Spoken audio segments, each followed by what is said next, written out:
Bakunzi ba Dugu na Kinyarwanda mbahaye yambu ariko atari yayindi yambura abana aho muri hose.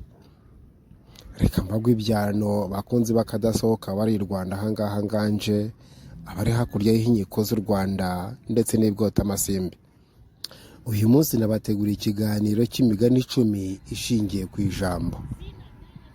Ijambo mujya mwumva ibyinshi birivugaho.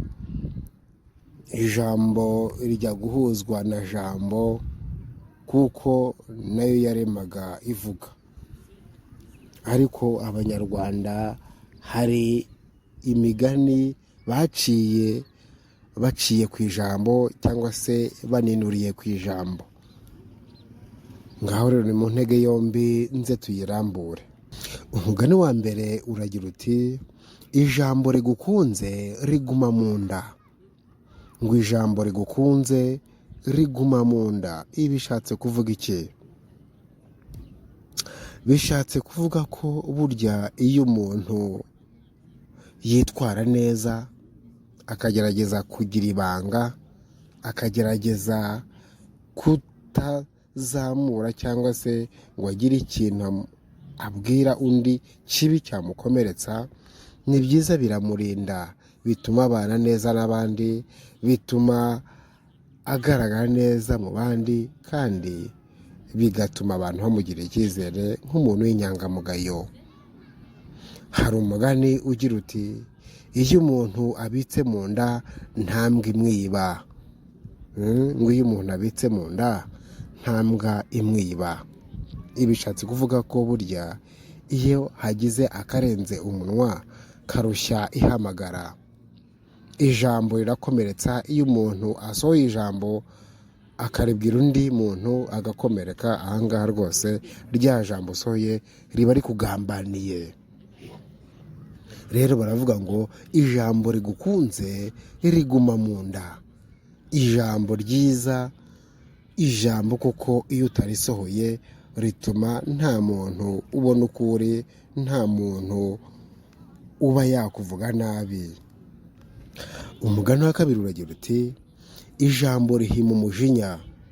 Ngo ijambo rihima umujinya. Ibi bishatse kuvuga iki?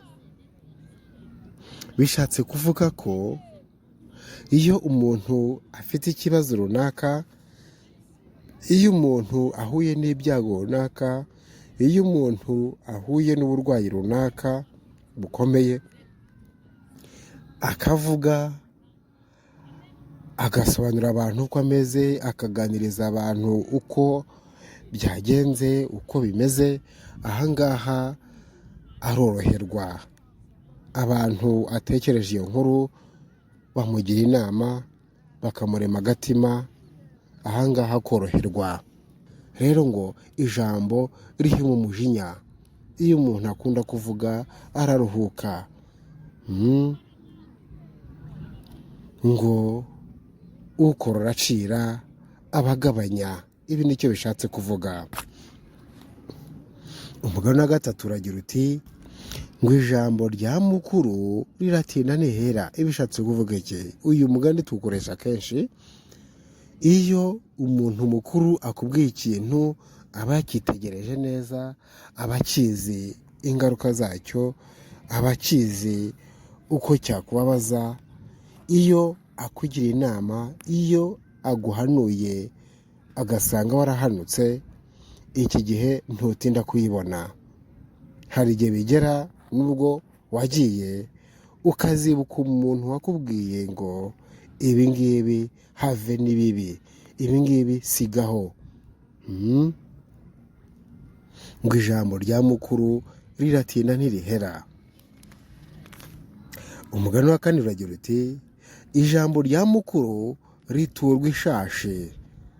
Ngo ijambo rya mukuru riturwa ishashi. Ibi bishatse kuvuga iki? Ibi bishatse kuvuga ko ijambo ry'umunyabwenge, ijambo ry'umuntu mukuru riba rifite agaciro nk'aka zahabu. Umuntu yarigenderaho agahindura byinshi. Umuntu yagendera ku nama umunyabwenge cyangwa se umuntu mukuru akubwiye bikakubera igishoro. bikakubera ingaruka nziza z'ahazaza ku mibereho yawe. Rero ngo ijambo rya mukuru riturwa ishashi.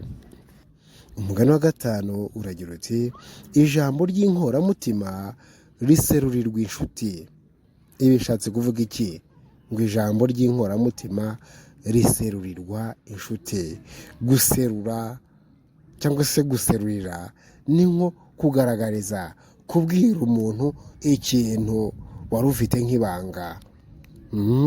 Ni uguhishurira umuntu ikintu, nicyo bishatse kuvuga guserurira umuntu ikintu. Ngo ijambo ry'inkoramutima riserurirwa inshuti. Ibi bishatse kuvuga iki? Bishatse kuvuga ko ntabwo amabanga yose ufite wayagaragariza abantu bose, kuko abenshi bakuvamo. Ahubwo ni byiza guserurira, guhishurira ibanga inkoramutima, inshuti nyanshuti yawe. Ibi ngibi nicyo bishatse kuvuga. Umugani wa gatandatu uragira uti ijambo ryiza ni mugenzi w'Imana. Rwose ibi ngibi birasobanutse ko ijambo ryiza ari mugenzi w'Imana. Ijambo rirarema, ijambo ryiza riruta impano runaka. Iyo umuntu akubwiye ijambo ryiza urishima, umutima ukabengerana rwose, ukagaragara neza, ukumva uguwe neza. Ngo ijambo ryiza ni mugenzi w'Imana, ijambo rirarema. Ibyo rwose wifuriza umuntu hari igihe gutya bimubaho kandi akabishima. Umugani wa karindwi uragira uti ijambo ry'umukene rishirira muri reka mvuge. Ngo ijambo ry'umukene rishirira muri reka mvuge. Ibi bishatse kuvuga iki? Ibi bishatse kuvuga mu buryo bworoshye bwahuranyije ko nta muntu wirwa witondera cyangwa se uha agaciro amagambo cyangwa se ibiganiro by'umuntu ubabaje cyangwa se ubabaye. Usanga kenshi n'umuntu w'umukene cyangwa se w'umutindi yisobanura kenshi, ariko umuntu wagashize akavuga ijambo rimwe gusa, abandi bose ngo cwe, abandi bose bakamuvumba ibyo ashatse kubaganiriza, bakumva ibyo ashatse kuvuga. Ariko iyo umukene cyangwa se wa wundi rubanda rugufi iyo ruvuze, usanga rwisobanura kenshi cyangwa se nta muntu umwumva, bamuvugiramo, ugasanga baramuvugiramo gusa. Ibi nicyo bishatse kuvuga ko nta muntu wita ku magambo y'umukene cyangwa se y'umuntu warushye. Umugani wa munani uragira uti ijambo ry'umwanzi ntiriva mu nda. Ngo ijambo ry'umwanzi ntiriva mu nda. Ibi bishatse kuvuga iki? Ibi bishatse kuvuga ko burya iyo ufite umwanzi, buri gihe ntiwakwizera ibyo akubwira. Akenshi aba ari indyarya, akenshi ibyo avuga usanga afite indimi ebyiri.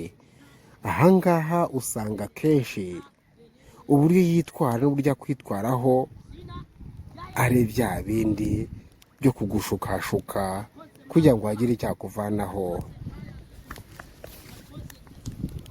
Umugani wa cyenda uragira uti ijambo ry'umwe rirataba. Ibi bishatse kuvuga ko iyo umuntu yitaye ku butumwa bw'abantu benshi afata ukuri, ariko iyo wibeshye ugaha icyizere umuntu umwe, ahangaha ntiwamenya ukuri, ntiwamenya ubutumwa ikibwihishe inyuma. Ni byiza ko rero umuntu yagombye kwita ku butumwa bw'abantu benshi aho kugira ngo yite ku bw'umuntu umwe, kuko ngo ijambo ry'umwe rirataba. Umugani wa 10 ari uwa nyuma uragira uti ijambo umuntu abwiye shebuja niryo amuhakisha. Ibi bishatse kuvuga iki?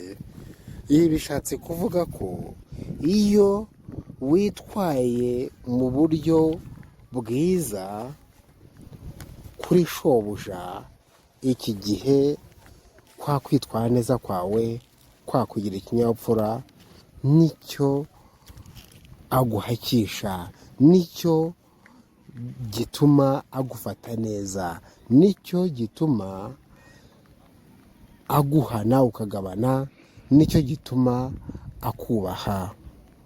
Icyo gihe rero uburyo witwayemo bigatuma utinda kwa shobuja, ariko iyo witwaye nabi iki gihe arakunyaga. Bishatse kuvuga ko uko wigaragaje ni kufatwa. Iki nicyo bishatse rwose kuvuga. Ni ahangaha rero dusoreje imigani yacu 10 twabagejeho muri iki kiganiro. Ikiganiro twifuza ko mwazajya rwose mugikurikira kugira ngo mwunguke imigani myiza y'imigenurano isobanuye, ku buryo umuntu amenya aho akoresha umugani uyu n'uyu ndetse n'igihe yawukoresha. Ngaho rero mukomeze kugira impagarike n'ubugingo. Mwari kumwe na Alexandre Ntakirutimana.